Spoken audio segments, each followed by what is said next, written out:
I can, if you want, set up in the box. Sometimes the most liberating thing for artists is to put constraints on them. I am inside of the box, which is my set. This is a 2 by 3 by 3 little box, and this is where I do the entire 90-minute show.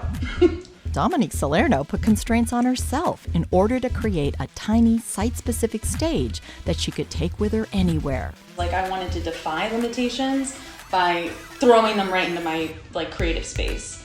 So for me, this has just been playing around in this little space has been just a godsend for my creativity and my imagination. Salerno will be presenting the aptly titled The Box Show at this year's Without Walls or WOW Festival. The show is about imagination, exploration, and joy, and really pushing yourself to see the dark and the light that can come out of real creativity. Creativity loves constraints.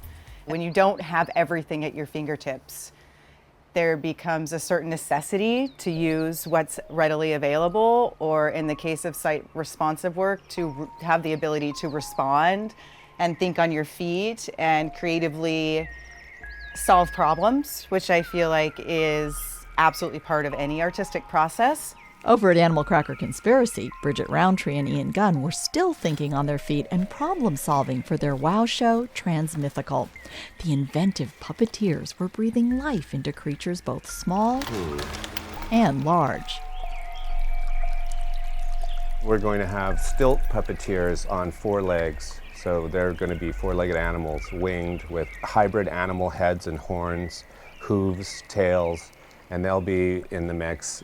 There will also be puppeteers operating giant undersea creatures rigged to backpacks, which I think has the ultimate wow factor, just because you can see it from so far away, and you don't see it every day. The show will be a procession, says Gunn. Through sound and movement, we're going to invite the audience to join us for a short walk and a celebratory moment. By calling it TransMythical, the idea is that we're going to draw a bridge across as many mythologies as possible and try to create something new. Creating something new is also at the heart of the Frontera Project, an interactive bilingual experience performed by Mexican and U.S. artists. It explores life in our border region, but in a way that breaks the boundaries of traditional theater.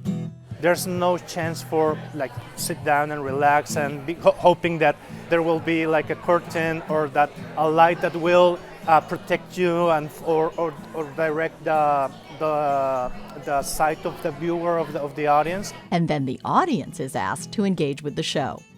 When the audience come to the stage, the audience participate riding in the floor of the stage, and they complete the experience. I think it's just very important because the audience is an important part of the show.